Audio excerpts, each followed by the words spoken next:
Après les différentes manifestations que nous avons eues dernièrement de l'association Les Puces de Bichon, je tiens à faire un communiqué. Pour bien comprendre la situation, il faut savoir qu'au cœur du sujet se situe en premier lieu notre centre communal d'action sociale, qu'on appelle CCAS.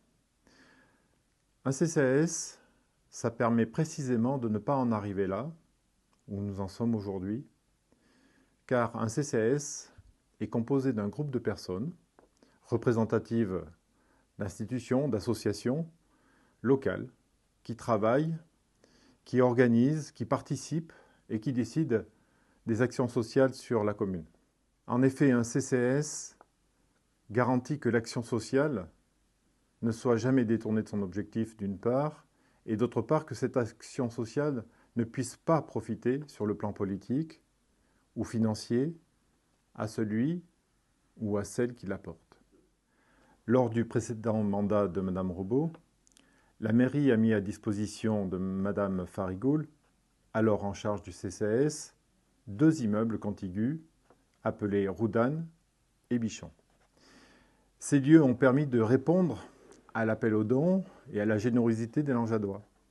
Nombreux sont ceux qui ont donné et acheté dans l'esprit d'être utiles à l'action sociale du CCAS. Alors, se sont échangés les objets, générant au passage des recettes non négligeables. Ces recettes ont été, à l'époque, reversées personnellement par Mme Farigoul sur le compte du CCAS. La situation allait changer quelques mois avant les dernières élections municipales fin 2019, lorsqu'un premier bail sur les 2 immeubles de 600 € annuels allait être établi entre la mairie et Mme Farigoul, conseillère municipale en charge du CCAS, est devenue, entre-temps, présidente de l'association des Puces de Bichon. Dès lors, les recettes de la revente des dons n'ont plus été restituées en faveur du CCAS. Parallèlement, début janvier 2021, la commission de sécurité en charge du contrôle des établissements accueillant du public va classer les lieux dangereux et obligera la mairie à fermer définitivement Roudan. Seul le bâtiment Bichon a réouvert après des travaux. Par voie de conséquence, le bail initial devient inadéquat et devra être régularisé pour que l'objet loué soit en conformité. Ainsi, de manière légale, la mairie a signifié à Madame la Présidente la résiliation du bail. L'appel au devoir de régularisation sera renouvelé par courrier à Madame Farigoul en 2021 et en 2022. Ces courriers vont rester sans réponse. Cet automne, la municipalité a souhaité soutenir son CCAS en adoptant une idée simple, celle de Mme Farigoul, quand elle travaillait avant 2020 pour le CCAS, à savoir le reversement au CCAS d'une somme équivalente de près de 100% des recettes de l'activité de commerce tirées de l'usage des bâtiments communaux.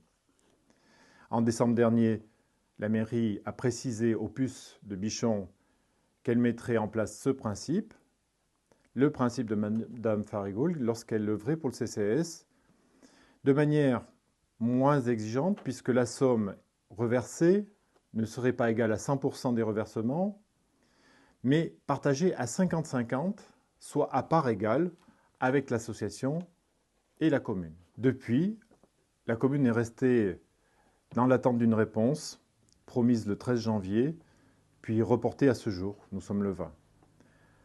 La mairie décidera donc de prendre une décision, celle de mettre fin à 2 années sans bail, ni loyer ni charge. Précisons que les comptes de la commune attestent qu'aucune somme provenant de l'association des Puces de Bichon n'a été encaissée à ce jour. Cette situation est aujourd'hui inacceptable. Elle doit amener l'association Les Puces solidaires de Bichon à faire un choix responsable. La question ou les questions sont simples. Est-ce que l'association préfère agir pour son propre compte avec ses propres moyens, comme elle le fait dans son commerce de vente en centre-ville, et c'est son droit, ou préfère-t-elle être solidaire avec le CCAS de sa commune, comme d'autres le sont, en appliquant le partage. La proposition que fait la commune donne la primeur à l'association Les Puces de Bichon. Il lui convient de choisir. Mais à défaut, cette proposition reste ouverte aussi au tissu associatif social de la commune. Évidemment, ce communiqué doit permettre de donner une information, mais c'est aussi un appel au vivre ensemble.